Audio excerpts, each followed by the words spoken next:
Glória a Deus. Saúde a todos na paz do Senhor. Em primeiro lugar, eu quero louvar a Deus, quero agradecer ao Senhor por poder chegar até aqui hoje à tarde. Quero nesse agradecimento render a Ele toda a honra, todo o louvor e toda a glória. E como sempre digo, aqui está uma pessoa que depende literalmente da ajuda dEle. Eu quero agradecer a Igreja do Senhor aqui presente, as irmãs que oraram por mim. Eu não pude chegar hoje pela manhã, mas vocês oraram, Deus chegou. E eu quero aqui estender a minha gratidão por cada uma de vocês que tem orado por mim. Também aproveito para agradecer as irmãs do ciclo de oração da Assembleia de Deus ali em Mossoró, minhas companheiras que também oraram por mim. Vai aqui a minha gratidão, sinta-se abraçada por mim nessa tarde. Que Deus em Cristo lhe abençoe. Eu vinha dizendo para a nossa irmã Carminha, esposa do pastor Maurício, que é muito lindo isso. É o único povo da terra que a gente ouve falar, que a gente tem conhecimento, de que quando um adoece, todos chegam junto para orar por aquele que adoeceu. E isso a gente não encontra em nenhum outro lugar. Né? Então fica aqui registrada a minha gratidão a Deus. Quero louvar a Deus por tudo isso. Quero aproveitar e quero deixar a minha gratidão pela vida do pastor da igreja, pastor Roberto José, pela vida da sua esposa, irmã Iraci, pela vida dessa família, a nossa irmã Roberta, que tem nos recebido e sempre tem nos tratado com carinho. Vai aqui a nossa gratidão em nome de Jesus. Hoje pela manhã, quando Roberta entrava em contato comigo, ela perguntava, irmã Aparecida, a senhora está melhorzinha? Eu disse, ainda estou morninha. Para quem não sabe, ontem, ao amanhecer o dia, fui dormir bem. E 5 e pouco da manhã, eu acordei com os calafrios, né? Como que fosse assim, se apresentar um quadro de febre. E foi muita febre. Ontem à noite eu fui para o hospital aqui em Recife. E fui medicada e cheguei no hotel, já ia dar quase meia-noite, eu acho. E, enfim, estamos aqui para dizer que Ele é, que Ele tem e que Ele faz. E o tema da nossa festa é Vai Tudo Bem, né? Vai tudo bem. A gente tem que não somente falar, mas a gente tem que viver isso na prática, não é verdade? Antes de entrarmos na mensagem, deixe-me dar um aviso, porque o ano passado eu fiquei devendo a algumas irmãs que nos procuraram, mas tinha sido esgotado. Então, para que isso não aconteça, esse ano nós trouxemos novamente nosso material. Esse material, ele nos acompanha. Eu não vou nem falar da obra de missão com crianças, que vocês já sabem, que é uma obra que eu já faço aí há quase 2 décadas. Mas está aqui os nossos livros, né? O livro Vencendo a Tristeza. Para quem não ouviu falar, esse é um livro que trata da personagem Leia, a única mulher da Bíblia que com 1 semana de casada ganhou uma rival.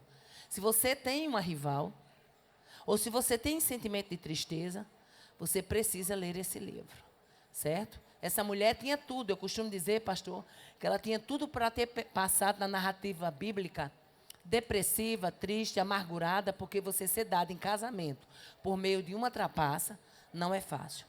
Já não é fácil para uma mulher deixar de ser amada e deixar de ser amada pela sua própria irmã, o marido amar a sua irmã, isso é terrível, né? Então, o Vencendo a Tristeza trata disso. E esse aqui, Intercessão, Clamor Necessário. Esse livro, ele foi tema de monografia do meu bacharelado em teologia. E quando eu terminei de apresentar, o meu professor disse, a senhora tem nas mãos um livro. Qualquer tempo que a senhora quiser, a senhora pode lançar. Eu não tinha nenhuma pretensão, não quis me tornar escritora.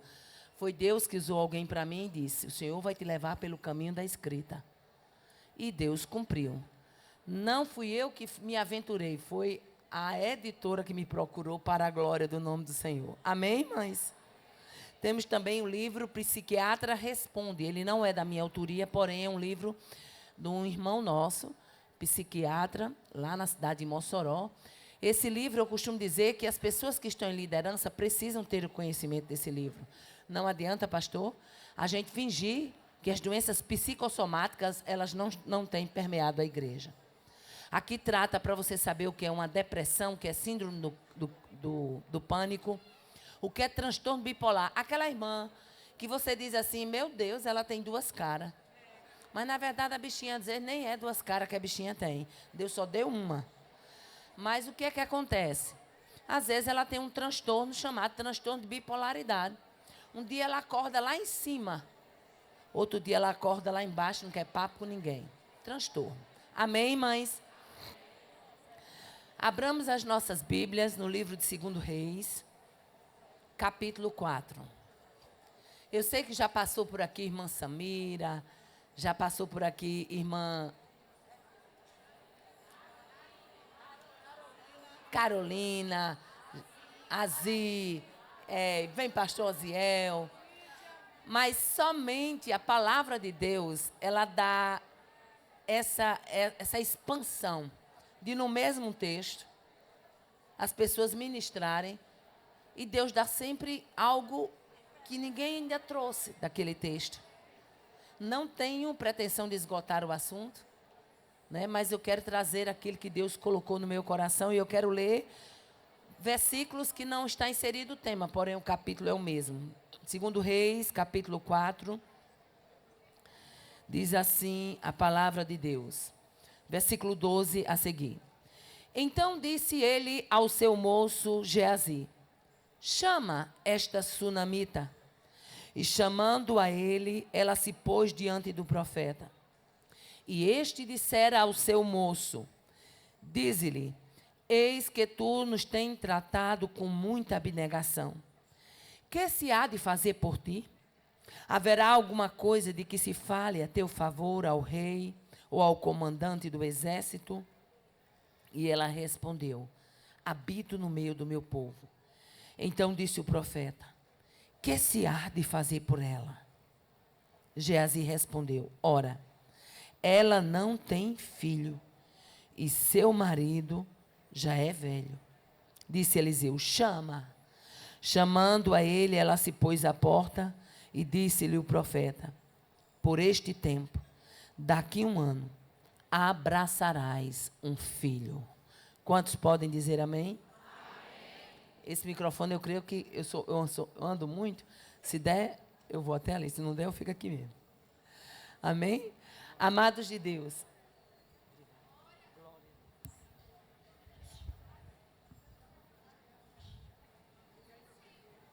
Tá ligado?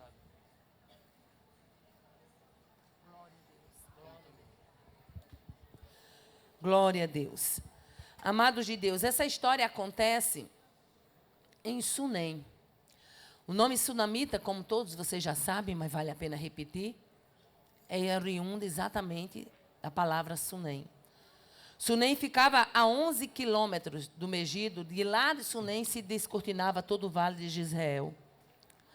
Mas para que a gente possa entender um pouco sobre essa história, a gente tem que saber algumas coisas sobre esta mulher tão brilhante. Essa mulher é tão brilhante que a Bíblia narra por 2 vezes um pouco da história de vida. Você chega no capítulo 4 de 2 Reis, essa mulher vive um milagre. Você chega no capítulo 8, essa mesma mulher vive outro milagre. Então, em primeira mão, a gente gostaria de dizer que a sunamita é uma mulher que vivenciou milagres. E mulher nenhuma, ela vivencia milagres sem que Deus tenha algo extraordinário na vida dela. Glória a Deus. Quem era, na verdade, essa sunamita? Em primeira mão, a Bíblia diz que ela era uma mulher rica. E não apenas rica, o contexto mostra que ela era uma mulher rica e generosa. E por que o contexto mostra isso? Porque nem sempre quem tem é quem faz. Muitas vezes, quem tem menos se esforça e sempre faz um pouco mais. É assim ou não é? Essa mulher era uma mulher abastada financeiramente, mas também era uma mulher generosa. A Bíblia mostra que ela exercia o dom da hospitalidade, recebendo viajantes, servindo comida, ao ponto de vir ao coração dessa mulher o desejo de edificar um quarto para receber o homem de Deus, Eliseu. A Bíblia mostra que também ela era uma mulher observadora e cheia de ação. Sabia que quando a Bíblia mostra isso, isso nos dá uma lição? Que não é só observar a necessidade alheia, não é só observar a situação que precisa de uma intervenção. Mas além de observar, nós, como mulheres de Deus, devemos ser observadoras e cheias de atitude. Sim ou não? Cheias de atitude. Veja só, o versículo 9 e 10 diz assim, ela fala para o marido, vejo que este que passa sempre por nós é um santo homem de Deus.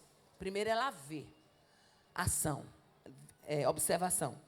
Segundo ela diz, façamos-lhe, pois, um pequeno quarto, obra de pedreiro, e ponhamos lá uma cama, uma mesa, uma cadeira e um candeeiro. Aleluia. Eu quero recebê-lo, mas eu não quero recebê-lo de qualquer forma. Eu quero oferecer o melhor. Prepara-se o quarto para este profeta. Eu digo que quando ela prepara esse quarto a esse profeta, ela está dando dignidade de estadia a ele.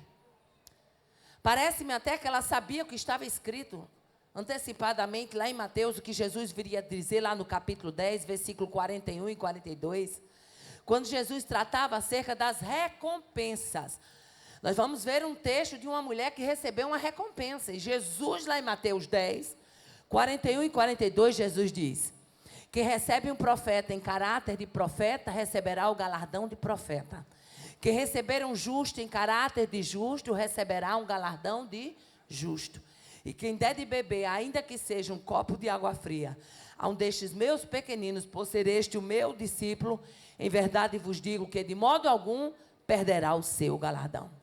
Então essa mulher, ela tinha conhecimento de dar o melhor. Prepara uma estadia digna para o profeta. E na verdade, quem era o profeta? O profeta Eliseu, mas eu quero dizer o que significa a palavra profeta. Aquele que anuncia, aquele que diz os desígnios divinos. Aleluia. A Bíblia mostra ainda que essa mulher teve uma atitude. E a atitude de preparar aquele quarto, a atitude de dar o melhor. Aleluia. Foi uma atitude tão impactante que Eliseu, ele procurou saber, ele se sentiu incomodado. Poxa vida. Essa mulher tem tratado a gente com tanto carinho. Na minha versão, a versão atualizada diz, com tanta abnegação. O que é abnegação? Dedicação extrema. Em outras versões diz assim, essa mulher tem nos tratado com todo desvelo. O que significa desvelo? Grande cuidado, zelo, preocupação. Essa mulher tem tratado a gente com zelo, com cuidado, com extrema dedicação. O que se há de fazer por ela? O tratamento foi tão digno. O tratamento, a Bíblia não fala de nenhum outro tratamento tão importante quanto esse, ao ponto de o profeta dizer, eu quero fazer alguma coisa por ela. E isso aqui abre espaço para nós termos uma lição. Quando a gente recebe um servo de Deus, uma serva de Deus, dê o tratamento para ele, para ela, que os irmãos aqui da IADALP dá. Dê um tratamento digno, glória a Deus. Recebe com amor, a atitude foi tão impactante que ele quer de alguma forma recompensá-la. Ela não pede recompensas. Ela não espera recompensas. Mas o profeta diz que que se há de fazer por ela? E manda Geazi chamá-la. E quando Geazi a chama, diz, haveria porventura alguma coisa que a gente pudesse falar por você ao rei ou ao comandante? Aleluia, glória a Deus. Mas ela era uma mulher desprendida.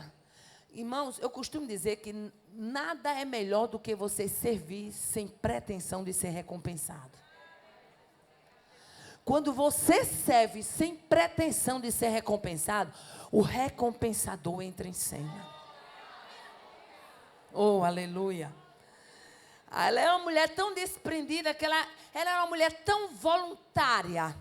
Ela fez de tão boa vontade, fez do coração, ao ponto que quando Geazi pergunta, haveria alguma coisa que a gente possa falar por você ao rei ou ao comandante? Ela diz, habito no meio do meu povo. Assunto encerrado. Aleluia. Habito no meio do meu povo. E aí eu fico pensando, como a gente tem o que aprender com a sunamita. A sunamita, ela dá uma lição que lá na frente você vai ver que parece que Geazi não aprendeu. Geazi não aprendeu a lição. Ele foi atrás das vestes, ele foi atrás e pegou, foi uma lepra. Se Geazi tivesse aprendido com a sunamita, ele não tinha pedido recompensa pelo milagre que foi feito por Deus sobre a vida de Eliseu naqueles dias. Aleluia. Habito no meio no meu povo. E aí eu tiro uma lição grandiosa, que servir sem esperar recompensa é poupança celestial. Quando você serve na sua congregação sem esperar recompensa, fique sabendo que o recompensador, Deus não fica devendo nada para ninguém. Deus é tão tremendo, Deus é tão perfeito, que quando eu olho, pastor Ziel, quando o povo de Deus foi tirado do Egito, aquele povo tinha passado anos a fio trabalhando ali. Talvez Faraó pensou que aquele povo ia sair puxando a cachorrinha. Mas Deus disse, eu vou tirar o meu povo da terra do Egito, mas eu vou tirar com 13º, fundo de garantia, tempo de serviço, adicional noturno, licença maternidade, tudo que meus servos, a minha serva não teve direito lá atrás, eu tiro todo em um dia só. Deus fez o pavor dos hebreus cair sobre a terra do Egito, que até o que eles pediam, a Bíblia diz que os egípcios davam logo, porque queria ver aquele povo fora da terra. Aleluia. Essa mulher serve sem esperar recompensa. Aleluia. E quando eu leio isso aqui, a minha alma se alegra, sabe por quê? Porque generosidade atrai milagre. Eu vou repetir para você entender o que Deus quer tratar conosco aqui nessa tarde. Generosidade atrai milagres. A generosidade dessa mulher atraiu um milagre para a vida dela. Paulo, escrevendo a sua segunda epístola aos Coríntios, capítulo 9, versículo 11, ele diz, vocês serão enriquecidos de todas as formas, para que possam ser generosos em qualquer situação, e por vosso intermédio, a sua generosidade resulte em ações de graças a Deus.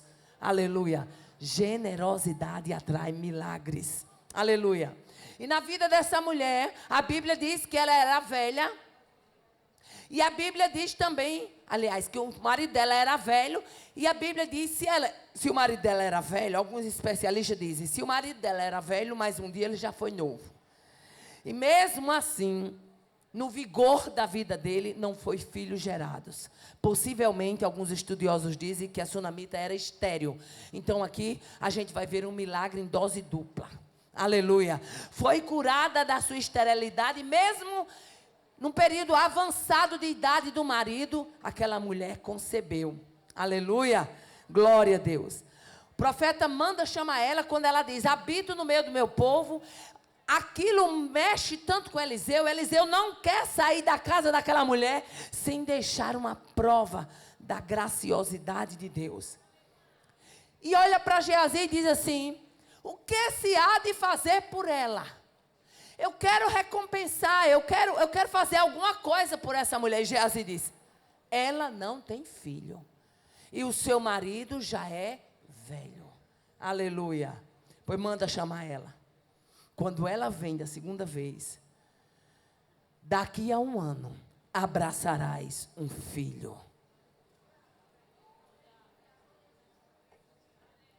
Você escutar isso, quando tudo parece favorável, é uma história. Mas você escutar isso, quando você pensa que a situação está perdida, tem outra conotação. Oh, aleluia! Glória a Deus. Daqui a um ano abraçarás um filho. E quando eu estava lendo esse texto, que chegou nessa frase, Deus me deu autoridade de dizer, diga naquele lugar, que daqui a um ano vai ter mulher abraçando o milagre. Próximo ano vai ter mulher aqui. Não sei qual é o milagre que você está pedindo.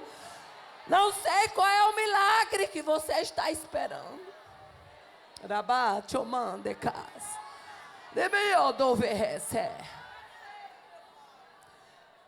Mas daqui a um ano vai ter gente nessa tribuna dizendo, eu estou de posse do meu milagre, foi abraçado naquela tarde. Oh, aleluia. E eu vejo no texto que tem milagre para investimentos simples. Hospedou o profeta com o melhor que tinha, um investimento tão simples. Mas tem milagre para investimento simples. Deixa eu abrir aqui um parênteses, porque quando eu abro esse parênteses, Deus fala com alguém em específico. Eu me lembro de uma certa vez que eu cheguei na cidade de Baraúna.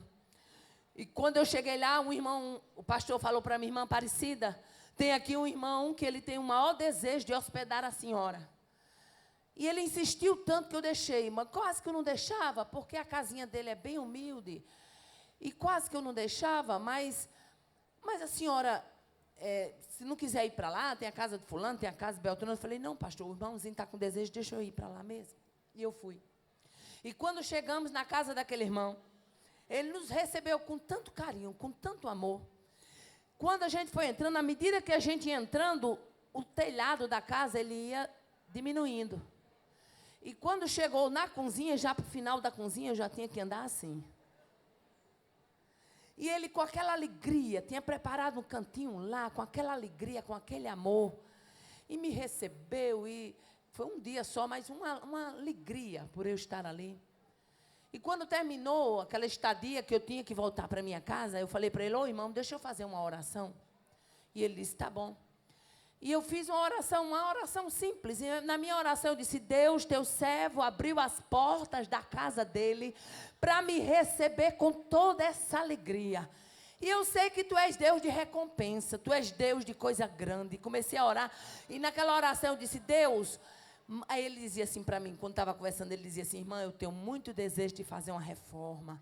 Eu tenho muito desejo de fazer uma reforma. Tem até um dinheiro aí para sair, mas ninguém sabe quando é que sai. Eu disse, Deus, desengaveta o que precisar desengavetar. Cria o que precisar criar. Porque a tua palavra diz que tu chama a existência coisa que não existe. Faz o mover. Porque teu servo quer receber servos teus também, aleluia. E ali, irmão, eu fiz aquela oração e disse, para que no outro ano teu servo possa receber outros filhos, outras filhas que passaram por aqui. Fiz aquela oração e fui embora. 2 anos seguidos eu fui convidada para voltar àquele mesmo lugar, mas eu não tinha como atendê-los. Quando foi no 3º ano, ou seja, uns 3 anos já depois, o pastor chegou para mim e disse, irmã Aparecida, aquele irmãozinho que hospedou a senhora a primeira vez, ele novamente vem atrás da gente e ele quer que a senhora vá lá, tá bom? Eu disse, tá certo, pastor. É só um dia, a senhora fica lá só um dia, do jeito da outra vez, sem problema, pastor. E aí eu fui. E ele ainda disse mais, eu não vou dizer nada à senhora não, a senhora vai ver quando chegar lá. Eu disse, tá bom.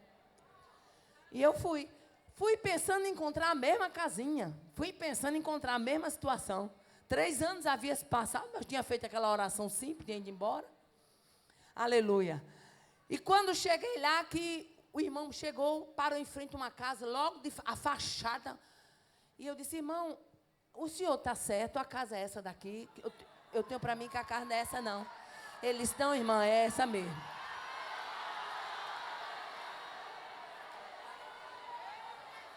Eu disse, eu estou conhecendo a rua, mas a casa não era essa. Ele mudou de casa, não, irmão. A rua é essa, o local é esse. É porque aquela casa foi demolida, tem essa daqui.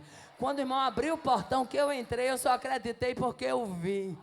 O Deus de recompensas entra em cena.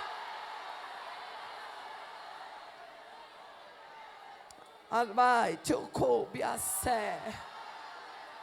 Tem milagre disponível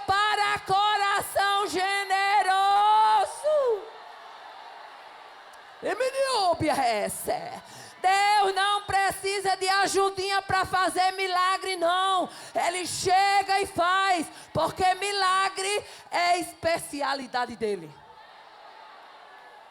Oh, aleluia. Glória a Deus. Aleluia. Milagre. Aleluia.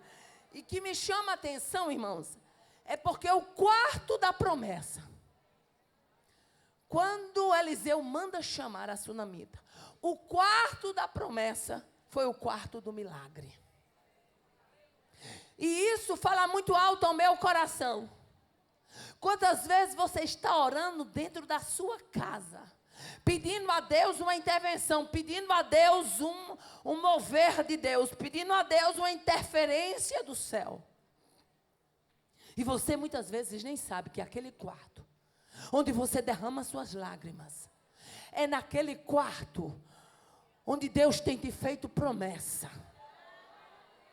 É naquela casa onde você tem apresentado situações que aos seus olhos parecem irreversíveis. É naquele lugar que Deus tem o poder de realizar milagres. Milagres também são realizados em lugares que promessas foram feitas. Oh, aleluia. Glória a Deus, aleluia. E hoje pela manhã, quando eu estava lendo esse texto, eu me lembrei. A palavra milagre, ela é algo tão extraordinário, que quando você fala a palavra milagre, você ativa o desejo de buscar mais a Deus. É ou não é? Ativa. Milagre, ela é muito usada no nosso meio, mas muitas vezes ela perturba o inferno. E deixa eu abrir aqui um parênteses, porque quando eu abro esse parênteses, Deus fala com alguém em específico. E talvez tenha alguém que diga assim: irmã Aparecida conta muito testemunho, mas meu filho, eu conto testemunho meu, que eu vivi. Se você não viveu, está perdendo espaço. Peça a Deus para vivê-los. Ano 2018, nós íamos para Israel numa caravana. Era a primeira vez do meu esposo, porém já era a segunda vez minha. Era a primeira vez de muita gente que estava conosco naquela caravana. Inclusive do meu irmão, pastor Chico Chagas. E quando a gente pega em Addis Abeba o voo para ir para Tel Aviv, Deus é tão maravilhoso que meu irmão, minutos antes, ele chegou para mim e disse: me dê alguma coisa para ver se eu durmo, porque eu estou ficando com fobia da porta do avião. E eu dei, e ele foi para lá e se deitou. De repente se levantou uma turbulência. Eu nunca tinha visto turbulência, já vi muitas em aviões. Porém, eu nunca tinha visto turbulência como aquela. Os relâmpagos eram cor de fogo. Era ou não era, meu filho? Era cor de fogo, pastor. Nunca tinha visto uma coisa daquela. Uma turbulência que demorou em torno de uns 15 minutos ou mais. E o bagageiro do avião era batendo. Teve bagageiro que abriu. E era o bagageiro batendo. E de noite. E a gente só viu o clarão do fogo, dos relâmpagos, da turbulência lá fora. Eu não sei o que é que estava acontecendo. E eu não sou de cantar, eu sou ruim de canto. Mas de repente o Espírito de Deus, eu estou dentro do contexto da palavra milagre. Ela ativa no reino espiritual, mas ela inflama o inferno. O inferno não quer ouvir da palavra milagre. Mas nesta tarde eu quero lhe convidar a dizer comigo: vai ter milagre no recinto. Vai ter milagre no recinto. Vai ter milagre no recinto.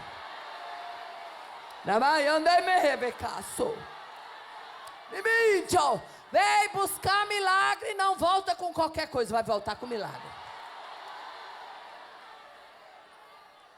E quando eu vi aquela turbulência, meu esposo é cardiopata, ele estava sentado, quando eu olhei para ele, ele não tinha um pingo de sangue.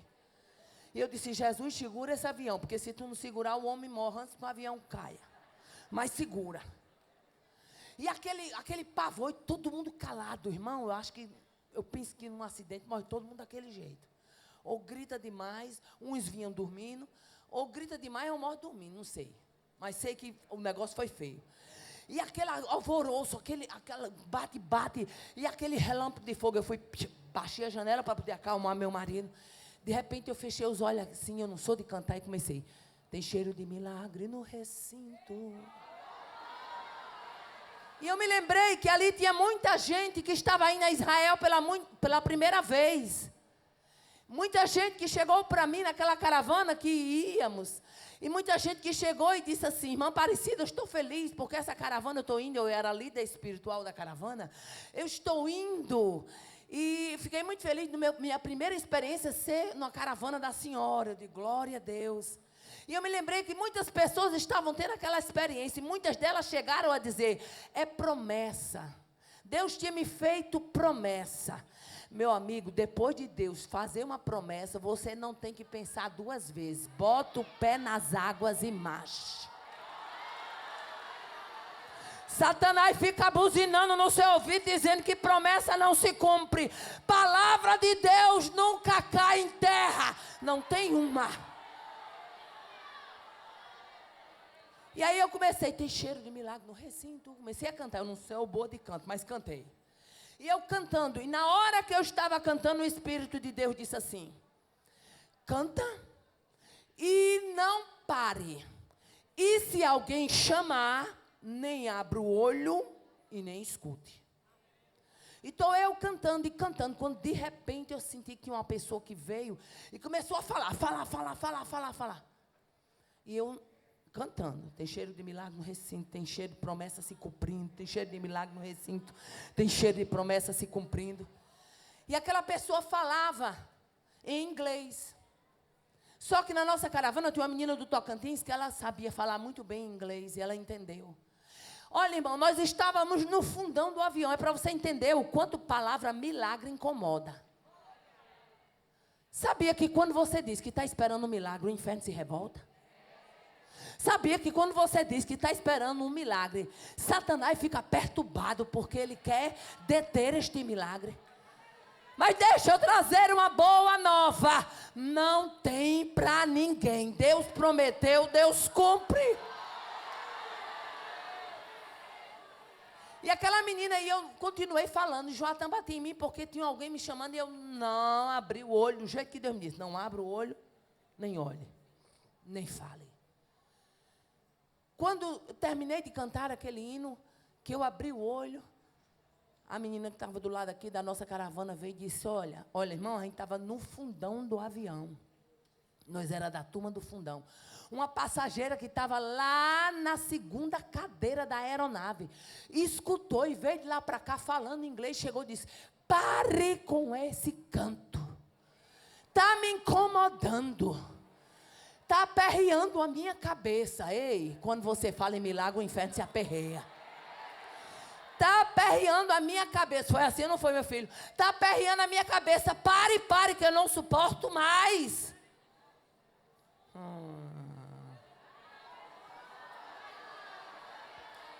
Vai dizendo na tua casa que tem milagre. Vai dizendo no teu trabalho que tem milagre. Vai dizendo no meio da vizinhança que tem milagre. Vai, diz para o perturbador, tem milagre. Vai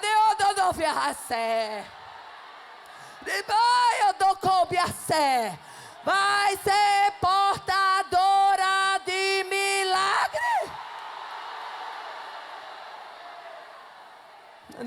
Eu dou golpe sé.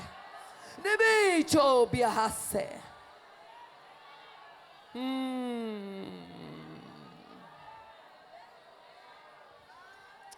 Eu deve subir. Eu já passei 3 experiências grandes, irmão, com questão de voo. E uma delas aconteceu quando eu desci no aeroporto municipal de Três Lagoas, no Mato Grosso do Sul. Eu ia para um evento de um congresso de mulheres em Brasilândia. Porém, desci no aeroporto de Mato Grosso do Sul. Estou dentro do contexto milagre. E quando fui, preguei naquele congresso e na volta o nosso voo ia sair de Três Lagoas e a gente ia descer no aeroporto de Campinas. Só que quando o avião chegou para aterrissar em Campinas, o piloto falou uma coisa que eu nunca tinha ouvido. Ele disse: olha, eu quero dizer para vocês que a gente está encontrando dificuldade. Primeiro ele arremeteu 3 vezes. Tentava pousar e arremetia, a gente sem saber.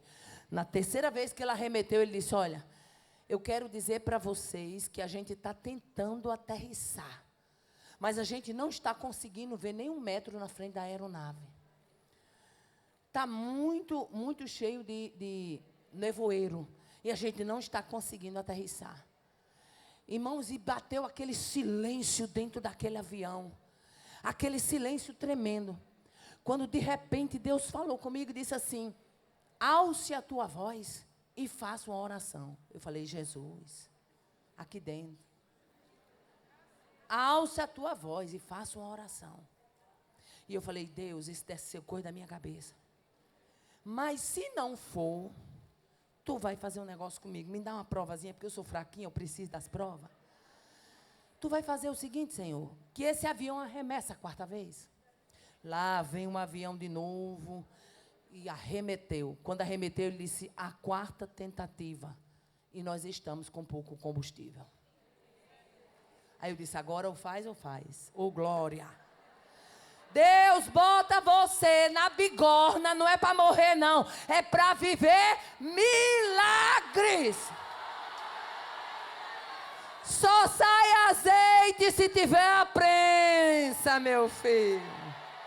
Se não tiver na prensa, não sai azeite não. Toca aí quem está do teu lado, diga assim: vai ficando na prensa, porque na prensa é onde tem azeite. Vai passando da prensa, vai. Fica na prensa dando glória. Fica na prensa achando bom. Fica na prensa glorificando.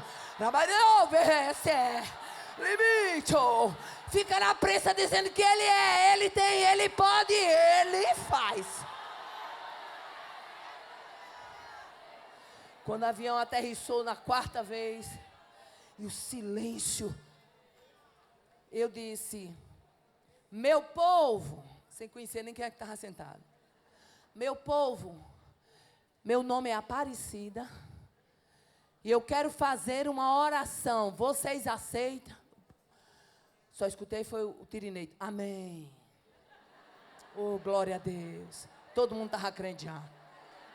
Eita, Jesus lindo.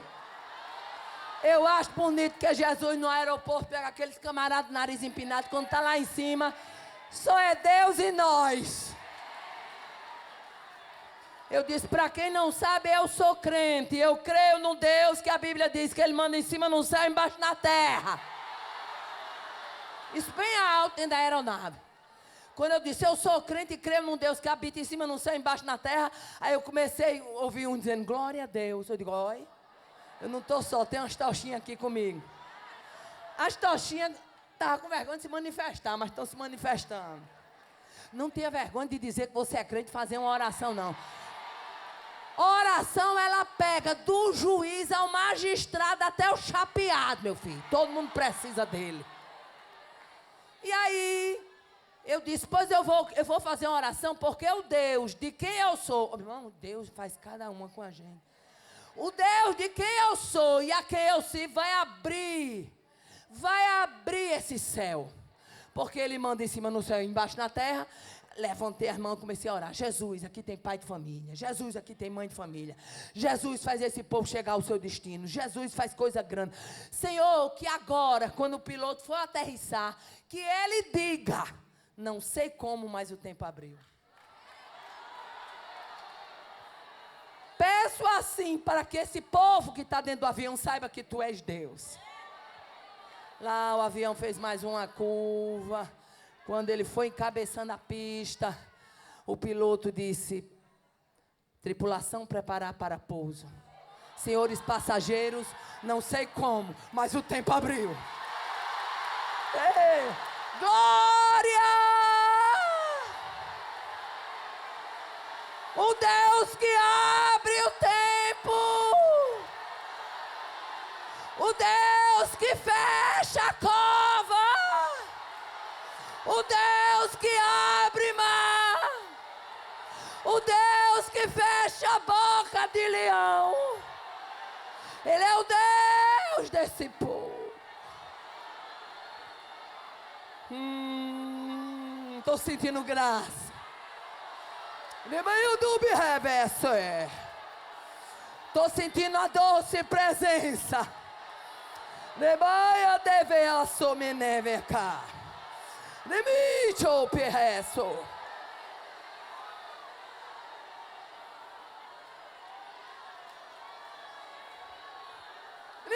dicho. A Ele a honra, a Ele o louvor, a Ele a glória. O Deus que abre o tempo ainda permanece o mesmo.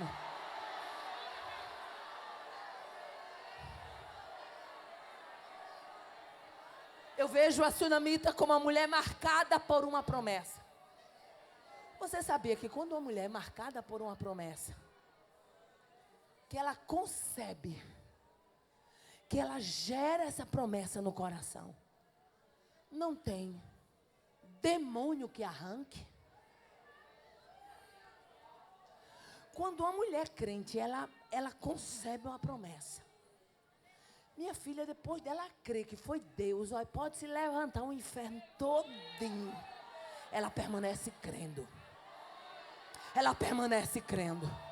Ela permanece confiando. Ainda que o quadro se apresente irreversível, ela não arreda o pé. Ele prometeu. E sabe qual é uma frase que me acompanha? O Pai prometeu, o Pai garante. Essa mulher, eu vejo ela como uma mulher marcada pela promessa. E mulheres marcadas por promessa, elas não desistem. Elas não desistem da sua promessa. Aquele menino nasce, com um ano ela abraça aquele filho conforme a palavra do homem de Deus. Mas o texto é claro e você já conhece, o menino morre. Mas deixa eu dizer a coisa. O poder de Deus, ele não se limita apenas a dar. O poder de Deus também sustenta as dádivas que Ele nos concedem. Aleluia. O menino morre. Alguns estudiosos dizem que foi insolação. O resultado que ele chega a notícia para aquela mãe. Ela tem aquele menino sobre os seus joelhos. O menino morre aproximadamente ao meio-dia. Sobe para o quarto do profeta. Coloca o menino sobre a cama. Desce e manda dizer ao seu marido: prepare aí uma jumenta, porque eu preciso ir ao homem de Deus. Aleluia. Disso nem ao Carmelo, 40 quilômetros no lombo de uma jumenta, para reivindicar uma promessa. Disso nem ao Carmelo, 40 quilômetros de estrada. Tinha asfalto não, viu minha filha? Era na poeira. 40 quilômetros de estrada, para ir em busca, aleluia, daquela promessa que havia sido feita. Agora tu quer, minha filha, que Deus faça uma promessa, e tu vive simplesmente feito boi gordo, só comendo. Não faz um jejum, não faz uma campanha de oração, não se quebranta diante de Deus. Deus doido para conceder a promessa para você, mas você cheio de carrapicho. Primeiro Ele tem que tirar os carrapichos, tem que tirar os enganchozinhos da vida, minha filha, para que quando a sua promessa chegar, você possa usufruir dela com dignidade de serva de Deus. Aleluia. Ela vai ao Carmelo atrás do homem de Deus. Aquela mulher mostra disposição de buscar. Aleluia. Disposição para perseguir o milagre que lhe foi dado. A Bíblia está repleta de milagres. Aleluia. Onde quem buscou não mediu esforço. Quem buscou não mediu esforço. Aleluia.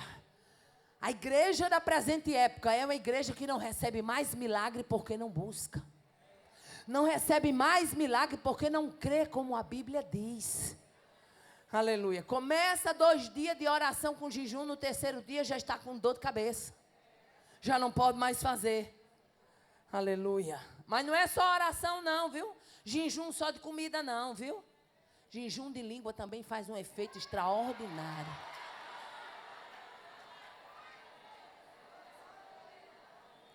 Quando somos mulheres marcadas por uma promessa, como a sunamita foi, até morto ressuscita, e filhos mortos são devolvidos a ele vida. Mulheres que têm filhos mortos, você tem dito a Deus, Deus está aí, na bagaceira do mundo. Mas nesta tarde, Deus libera para você uma palavra diretiva de consolo ao teu coração de mãe. Quando a mulher é marcada por uma promessa, promessa, vida é devolvida a filho morto. Vida é devolvida a filho morto. Aleluia. Mulheres marcadas pela promessa saem de cena de cabeça erguida. Vitoriosa. Vitoriosa.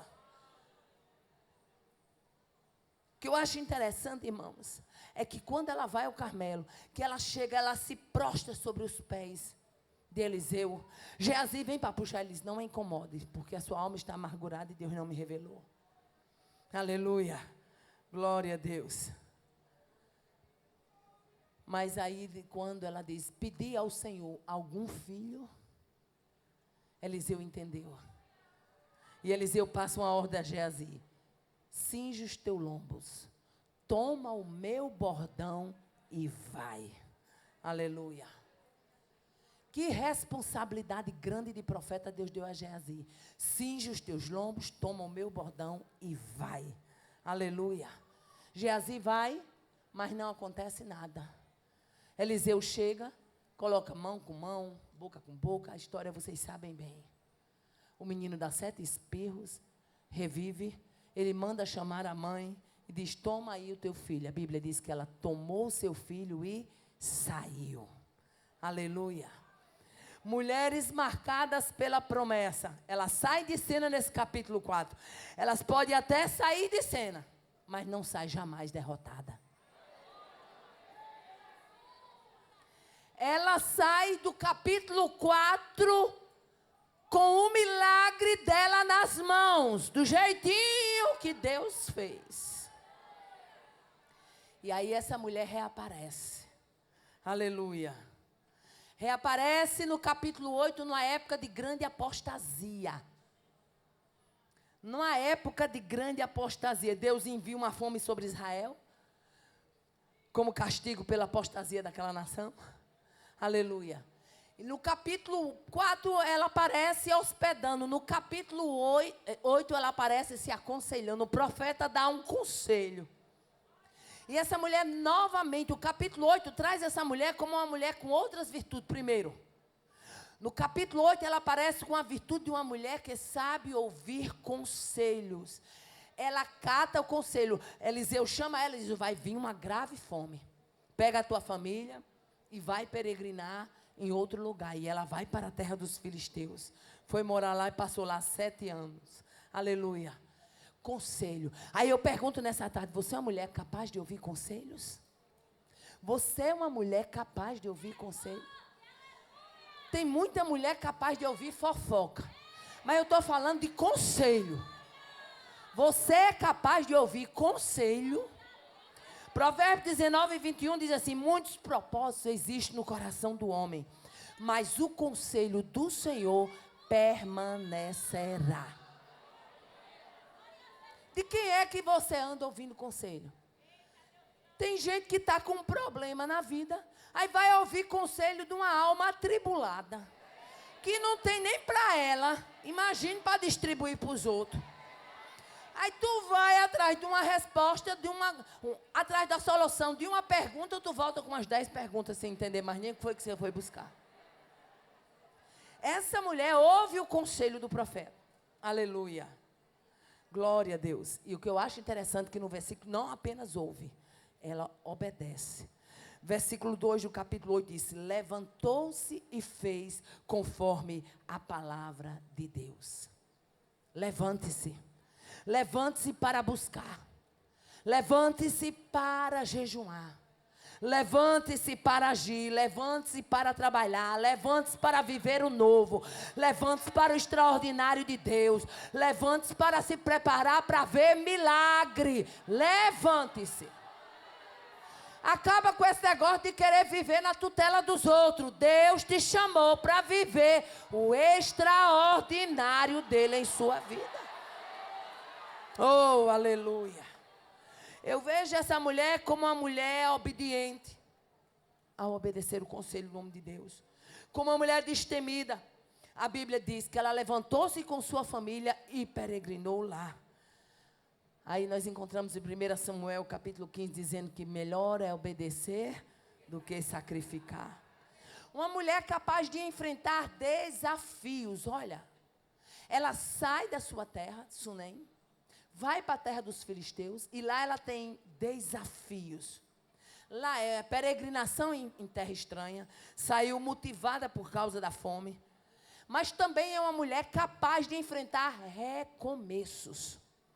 No capítulo 4, você encontra essa mulher com a vida estável.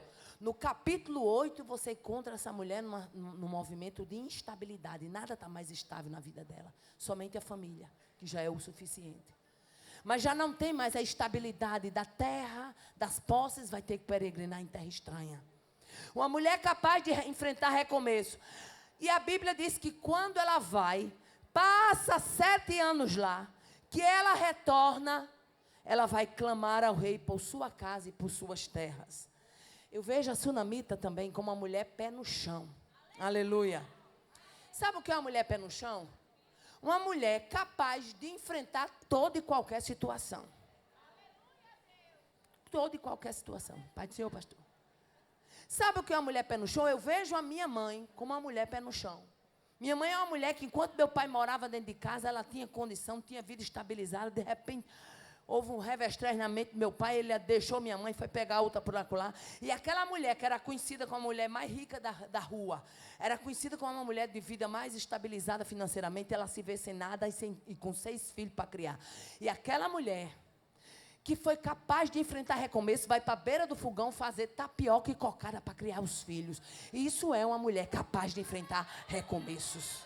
A sunamita é uma mulher pé no chão, porque a mulher pé no chão, ela sabe vivenciar cada momento.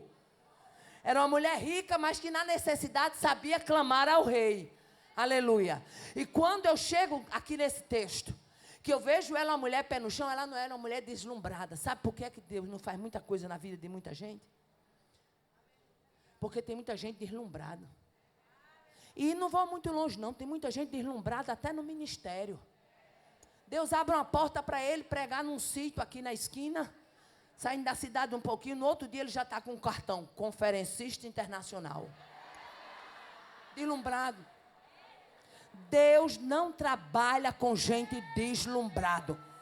Seja pé no chão. Deus gosta de trabalhar com a realidade. Deus não trabalha com utopia. Deus trabalha com realidade. Era rica, era. Então, na época da riqueza, vamos viver a riqueza. Na época da necessidade, vamos viver isso aqui. A Bíblia diz lá em Eclesiastes que Deus fez um dia e fez o outro. Né? A Bíblia diz que há tempo para todo propósito debaixo do céu. Está escrito. Também a Bíblia diz que há tempo de abraçar, deixar de abraçar, tempo de chorar, tempo de rir. Então vamos viver cada tempo. Aleluia. Uma mulher que fazia... Irmão, o que eu acho interessante quando chega no capítulo 8 é que quando a sunamita chega para clamar ao rei, olha como Deus já trabalha na linha de frente. Deus sempre trabalhou na linha de frente. Tem muita gente achando que Deus trabalha na retaguarda. Deus sempre trabalhou e vai continuar trabalhando na linha de frente. É por isso que o inferno não ganha uma. Porque quando Satanás pensa que vai plantar o caju, há muito tempo que Deus já está assando as castanhas. Deus trabalha na linha de frente.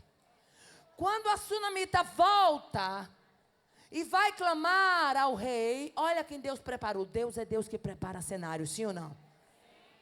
Deus é Deus que prepara cenários. Quando chega lá no rei, quem é que está no rei? Geazi. E o que era que o rei... Tinha tanto momento para aquela sunamita chegar, porque ela chegou justo nesse momento. E o momento era o qual o rei pega e diz para Geazi: conte aí os grandes feitos de Eliseu. E a mulher vem. Pelo contexto você vai ver, né, que quando ela chega, aleluia. E o que eu acho interessante, irmã, é que essa mulher é uma mulher cujo milagre, o milagre que Deus fez na vida dela, de dar o filho, já era considerado uma das grandes obras de Eliseu. Porque quando o rei diz, conta aí uma das grandes obras de Eliseu, ele está contando o milagre da mulher. Justamente o menino que nasceu da sunamita. Aleluia. Ou seja, o milagre da sunamita já estava enquadrado nos prodígios ministeriais de Eliseu. Foi um fato tão notório, era tão notório o fato que podia ser contado até ao rei. Aleluia. Quando o rei diz, conta-me os prodígios que Eliseu tem feito. Aí Geazi começa, ó. Lá em Sunem havia uma mulher rica, abastarda. O marido dela já era velho, mas ela não tinha filho. E quando Eliseu estava contando, quem chega? A mulher. Oh, aleluia. Porque ela chega nesse momento? Aleluia. É porque Deus trabalha na linha de frente. Está preocupada porque quer se preocupar, mas Deus já vai trabalhando lá na frente. Está orando? Aprende a descansar. Deus trabalha lá na frente. Oh, aleluia. Quando você chegar naquela repartição, vai ver que o papel que você ia atrás já vai estar assinado, preparado lá em cima. Para ser entregue na sua mão. Por quê? Porque Deus trabalha na linha de frente. Deus tem umas coisas que faz com a gente que só eles mesmos sabem. Aleluia. Para uma mulher marcada por uma promessa, Deus prepara a situação para abençoá-la. A Bíblia diz, e enquanto Geazi contava ao rei, está escrito. Enquanto Geazi contava ao rei, nessa hora quem chega? A sunamita. Aí Geazi não resiste, diz, ó rei, esta é a mulher. E pelo texto parece que o menino vinha junto, que dizia, este é um menino. Tem algumas bíblias que diziam, este é um menino. Esta é a mulher cujo filho Eliseu ressuscitou. Aleluia. Glória a Deus, aleluia. Esta é a mulher e este é o seu filho. Aleluia. Eu vejo a sunamita como uma mulher que já tinha uma história de vida, uma história de experiências. Aleluia. Muitas vezes você vê aquela irmãzinha lá do ciclo de oração e diz, essa mulher tem tanta vitória para contar. Não se preocupe não, se ela tem vitória para contar é porque ela já teve muita estrada percorrida. É porque ela já foi muito atribulada. Só conta milagre quem vivenciou luta. Só conta milagre quem vivenciou prova. Quanto maior a luta, quanto maior a prova, mais milagre você vivencia. Oh, aleluia. O nosso testemunho, ele vai longe. Aleluia. A nossa vida, a nossa família. A história da sunamita se passou lá no capítulo 4 de 2 Reis. Se passou no capítulo 8 de 2 Reis. Mas até hoje está sendo contada. Por quê? Porque tudo que você vive da parte de Deus vira testemunho. Vira testemunho. Qual é a sua história de vida? Aleluia. Glória a Deus. Qual é a sua história de vida? Como a sua história de vida afeta outras vidas? Aleluia. Glória a Deus. A Bíblia mostra que essa mulher é uma mulher que chama a atenção por causa das histórias vivenciadas. Aleluia. Foi tão bonito o momento que quando Geazi diz, esta é a mulher e este é o filho, o rei não quer mais nem saber de Geazi. Se vira para a sunamita. E diz aí, me conte tudo. Oh, aleluia. Me conte tudo. Aleluia. E pediu que ela contasse. Aleluia. Ela conta. Aleluia. E quando ela conta, ela disse, eu vim aqui também clamar pelas minhas terras. Oh, aleluia. Mulher que transporta testemunho, ela tem um Deus que trabalha na linha de frente. Mulher que transporta testemunhos, ela é uma mulher que viveu. E por ter vivido as lutas e ter se posicionado como serva, Deus traz para a vida dela testemunhos novos para ser contado. Ela já tinha o testemunho da gravidez. Ela já tinha o testemunho da ressurreição do filho. Agora ela teria o testemunho da restituição das terras. Oh, aleluia. É uma mulher cheia de testemunhos para contar. Glória a Deus, aleluia. Uma mulher marcada pela promessa. Quando eu falo que uma mulher, quando ela é marcada pela promessa, ela não desiste. Olha, promessa é uma coisa tão bonita, pastor, que depois que Deus deposita ela no seu coração, você vai para a China, ela vai junto. Você vem para o Brasil, ela vem junto. Você vai para a Noruega, ela vai junto. É de dia, é de noite, a promessa e você. Dorme e acorda e a promessa junta. Deixa eu abrir aqui um parênteses, porque quando eu abro esse parênteses, Deus fala com alguém específico. Aleluia. Talvez eu tenha até contado esse testemunho aqui, mas se contou, tem gente nova nesse congresso, vai ouvir também. 2020, começa a pandemia. Ele foi um dos primeiros casos de pandemia de Mossoró, em abril de 2020. Foi internado e tudo, é cardiopata, diabético. Já teve 2 intervenções no coração. E quando ele foi internado, teve gente da família que disse, dessa daí ele não escapa. Ninguém conta, não, a história dele, mas não. Essa daí ele não escapa.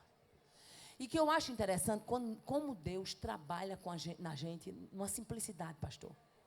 Né? Na simplicidade. Eu tinha chegado com ele de uma viagem, de um congresso do Maranhão, lá de Imperatriz. E o povo com medo de coronavírus, e eu dentro de casa, tomando banho de Covid. Ele espirrando, tossindo, e eu sem saber, dormindo junto no quarto. Covid, tomei foi banho. E quando eu cheguei no hospital, que o médico disse, possivelmente é Covid, vamos fazer o teste, que fez o teste, manda para Fortaleza. O cardiologista dele, eu comuniquei, ele ligou para mim, disse, onde é que a senhora está? Eu digo, estou aqui dentro do hospital da Pivida. O hospital estava com uns 11 a 15 dias de inaugurado. A senhora está onde? Eu digo, estou aqui dentro da sala do isolamento. Tu está dentro do isolamento com teu marido? Eu disse, estou, doutor. Essa doença é grave, essa doença mata. Saia daí. Eu digo, então morre os 2, porque eu não vou sair, não. Não vou não, doutor, porque a gente vai fazer 42 anos de casado, né? Não vou não, doutor. Na época a gente tinha 39. Vou fazer 39 anos de casado. A gente começou essa história junto, vai ter que terminar junto. Eu não vou deixar ele aqui, não, porque eu tenho medo de eu ir para casa fazer alguma coisa e o povo chegar, entubar ele, dizer que foi assim, que foi assado, e eu vou ter que aceitar o que o povo está dizendo. Então, eu não vou não, doutor. Ele disse, essa doença mata. E eu disse, mas a gente fica aqui, junto. E teve uma noite que a respiraçãozinha dele estava bem fraquinha. Olha o que é promessa. Bem fraquinha.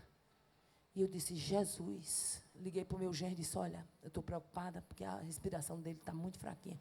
Quando eu desliguei o telefone na mesma hora, olha a promessa sendo ativada. Na mesma hora eu me lembrei do que Deus tinha me prometido lá em 2015. Colocarei o teu lado a lado contigo na obra. Abrirei novas portas, porque é necessário que ele esteja ao teu lado por estes tempos. E eu disse, ele vai sair daqui. Oh, aleluia. Ele vai sair daqui. Oh, aleluia. Promessa, ela acompanha você no frio, no calor, no verão e no inverno, perto e longe. Ainda que a causa pareça fácil ou difícil, ainda que pareça breve ou demorada, promessa, ela acompanha a crente. E digo mais, não precisa você se tornar uma crente que corre atrás da promessa. Quando Deus tem algo para fazer na sua vida, uma promessa para ser cumprida, ela vai correr atrás de você. Glória a Deus. Tem promessa que ela corre atrás da gente. Eu me lembro quando meu pastor Martim Alves, que era meu pastor na época em Mossoró, ele lançou a caravana para ir para Israel. A primeira caravana que foi em 98. Eu tinha o maior desejo de conhecer Israel. Professora readaptada, ganhando pouco. Professor já ganha pouco e readaptado, que eu tinha perdido todas as funções de sala de aula. E no dia que ele lançou aquela caravana no meu coração, lá no meu banquinho sentado, eu disse, Jesus, eu queria tanto ir para ir nessa caravana. Estou dentro do contexto de que promessa persegue a gente. E aí, quando terminou o culto, sabe quando você vai se aproximando de uma situação que você fica até com medo de se aproximar? Foi como eu. Eu cheguei para ele e falei assim, pastor Martinho, uma viagem dessa é muito cara, né? Ele disse, uma Aparecida, é porque assim, no dólar, né? Estava não sei quantos dólares. Irmão, era dinheiro demais. Era dinheiro de um acho que na época de um carro. Era, de um carro zero na época. E eu fui, amém. Ele disse, irmã, vai. Eu disse, não, eu vim só perguntar. Voltei. Mas oração, ela leva você para um território que ninguém conhece. O que eu acho lindo da oração é que ela leva você para você acreditar em coisas que você nunca acreditaria. A oração, ela leva você para um patamar de você ver coisas que você nunca veria. Conhecer coisas que você nunca conheceria. E eu comecei a orar, e na minha oração, na minha simplicidade, eu dizia assim: Senhor, eu tenho vontade de ir para Israel, mas eu não tenho condições. Mas se tu quiser, tu vai fazer essa viagem correr atrás de mim. A minha oração era essa: tu vai fazer essa viagem correr atrás de mim. Tu vai fazer essa viagem correr atrás de mim. Passei umas 2 semanas sem poder ir para o culto de doutrina, porque todo mundo lá em casa na época tinha adoecido. Quando foi 2 semanas depois que eu bati na central, que eu me ajoelhei e orei, uma irmã bateu assim, uma empresária do sal, bateu no meu ombro e disse: nunca mais tinha lhe visto aqui, estava atrás de ver a senhora. Depois do culto, quero falar com a senhora lá fora. E eu pensei, é um convite, porque eu sempre pregava na congregação dela. Quando chegou lá fora, ela pegou minha mãozinha, saiu rompendo a multidão e olhou para mim e disse: por que a senhora não estava aqui? Já estava tendo até as reuniões do povo que ia para Israel.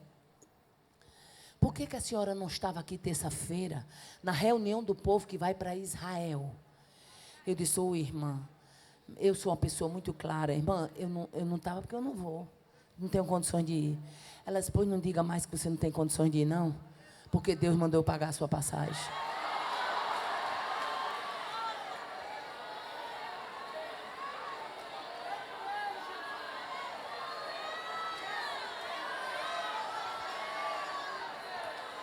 Ela disse: eu já estou registrada na caravana, eu vou, e o total da entrada é esse. Eu já trouxe o cheque da sua entrada, está aqui o cheque.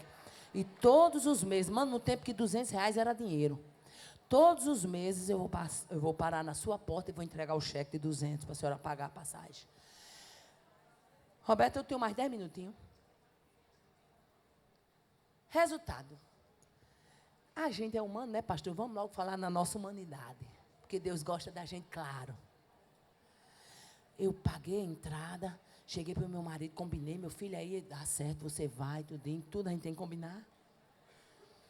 Eu disse: meu filho, agora eu quero fazer um negócio. Olha, eu não quero que ninguém, olha a nossa fragilidade humana, eu não quero que ninguém saiba que eu vou para essa viagem.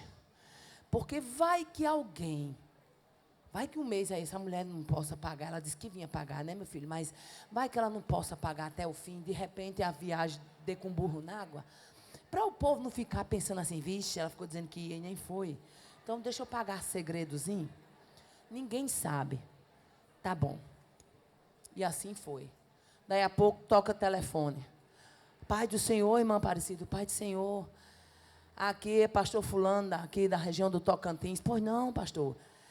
Tudo bem, graças a Deus, pastor. E aí, como é que está o senhor, como é que está a esposa? Tudo bem e tal. Irmã Aparecida, a gente aqui ficou sabendo que a senhora ia para Israel. Ficou sabendo que a senhora ia para Israel e a gente está ligando para dizer que a igreja aqui quer lhe abençoar. Eu disse: pastor, quem foi que lhe disse? Ele disse: alguém contou. Irmão, todos que ligavam para mim, a frase era a mesma: alguém me contou, mas ninguém, até hoje eu não sei quem foi que contou. E sei. Só pode ter sido Deus. A senhora já comprou. Aí deixa eu falar. A senhora já comprou as suas malas? E eu disse: não. Ele disse: pois então a senhora vá na loja e procure saber jogo de mala, primícia, o melhor que tiver. Faça logo a conta do jogo completo, que as obreiras aqui do Tocantins querem dar o seu jogo de mala, primícia completa. Amém, pastor. Fui lá, procurei saber o preço, à vista, do jeito que ele disse, mandei dizer, ele mandou o valor. Olha a promessa perseguindo. Aí um dia veio uma irmãzinha, eu estava com febre lá em casa, estava muito doente. A irmãzinha chegou, na hora que a irmãzinha sentou na minha cama, eu deitadinha numa rede assim, quando ela sentou na minha cama, de repente Deus tomou ela e disse: mulher, para te abençoar, usarei os de perto e os de longe. Será assim, mandando, chegando, mandando. Mandando, chegando, mandando. Porque eu ganhei a viagem, mas eu confesso que eu fiquei preocupada, porque na época eu não tinha a condição que eu tenho hoje. Eu fiquei preocupada porque eu ia passar em vários aeroportos, só estava aí na nata da igreja. E de pobre no meio estava eu. Mas Deus, quando quer fazer, Ele faz. faz. Viva teus milagres, mulher. Porque o Deus que faz, Ele está procurando o momento de entrar em cena. Daí a pouco o telefone toca de novo. Irmã Aparecida, Pai do Senhor, Pai do Senhor. Como é que está? Estou bem, minha irmã.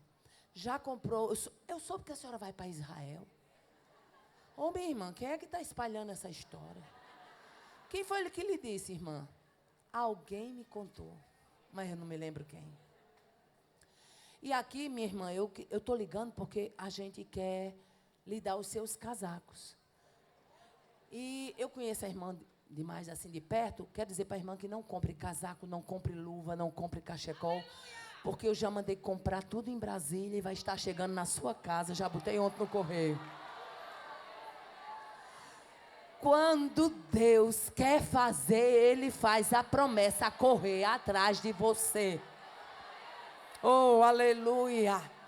Glória a Deus, aleluia. Eu estou recebendo graça e autoridade para dizer nessa tarde que vai ter milagre de Deus. Não termina agosto sem que tu veja este milagre. Ele é o Deus de já. O Deus de ontem, o Deus de hoje, o Deus de eternamente está em cena.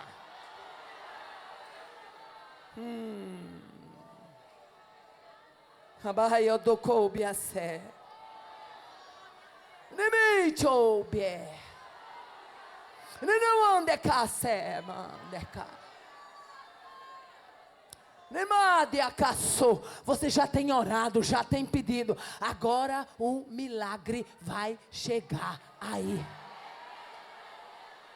Quando você é marcado por uma promessa, como a sunamita foi, os milagres chegam. Aquela mulher sai para clamar ao rei, justamente na hora que Geazi está contando. O rei se empolga tanto com o testemunho da sunamita no capítulo 8. Que a Bíblia diz que o rei manda chamar o oficial. Olha como Deus é gracioso. Aquela mulher, se ela tivesse recebido as suas terras ali, ela já saía satisfeita. O rei manda chamar o oficial, aí cumpre-se o que está escrito. Ele faz infinitamente mais do que pedimos ou pensamos, segundo o seu poder que em nós opera.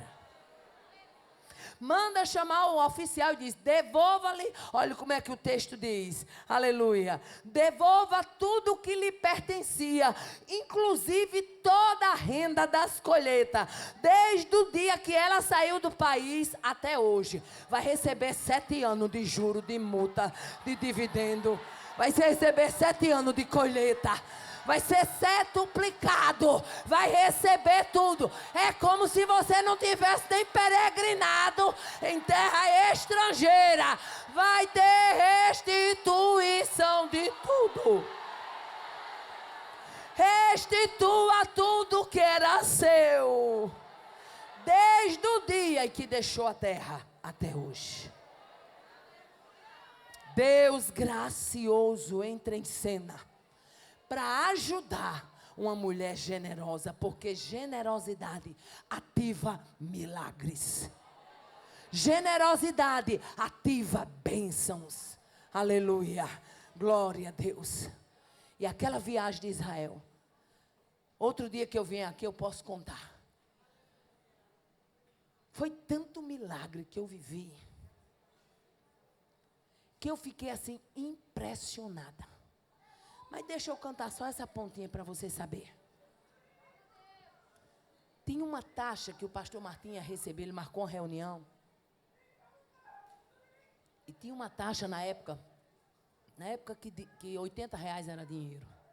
Não é hoje não adianta você avaliar por hoje que não era hoje. E eu chego para a reunião, mas vou somente com o ticket da passagem de ida e de volta. Minha joelha, estou orando no tempo central. Não sabia o que era aquela reunião. Quando de repente o porteiro, irmão Luiz, lá na central, chega para mim e disse, irmã Aparecida, tem um casal aí fora que já foram na sua casa e veio aqui que ele disse que tem que falar um negócio com a irmã, tem que ser agora de noite. Amém, meu irmão. Levantei e fui lá fora. Quando cheguei, uns irmãos da igreja Madureira, que foi ele me convidava para pregar lá. Quando eu cheguei, Pai do Senhor, irmão Fernando, Pai do Senhor, irmã Aninha, Pai do Senhor, minha filha, a gente já foi na sua casa e me disseram que você tinha vindo para uma reunião aqui. Pois é. É porque Fernando, ele fez um negócio com Deus, recebeu uma causa na justiça, tirou o dízimo da igreja, e na hora que ele tirou o dízimo, o Senhor falou que ele tinha que lhe dar uma quantia. É pouquinho, mas foi o que Deus falou que ele tinha que lhe dar. Amém, minha irmã. Ele me entregou assim num pacotinho, saí para a lateral da igreja. Amém, irmã, agradeci. Quando saí, contei R$100. Tirei 10, não era meu, fiquei 90. Na hora que pastor Martim fez a reunião, ele disse, irmãos, eu esqueci de avisar a vocês, mas eu creio que não vai ser problema. Não era problema para os outros, mas para mim era. Esqueci de avisar a vocês, mas creio que não vai ser problema, porque só tinha gente de condição da central. Hoje vocês têm que pagar aqui R$80 de uma taxa, não sei o que lá, que não estava incluso no pacote. Então os irmãos vêm, todo mundo pagando e eu, ó. Dá glória a Deus, crente. Porque quando Deus quer te abençoar, a bênção, ela te persegue. O Deus que trabalha na linha de frente já entrou em cena.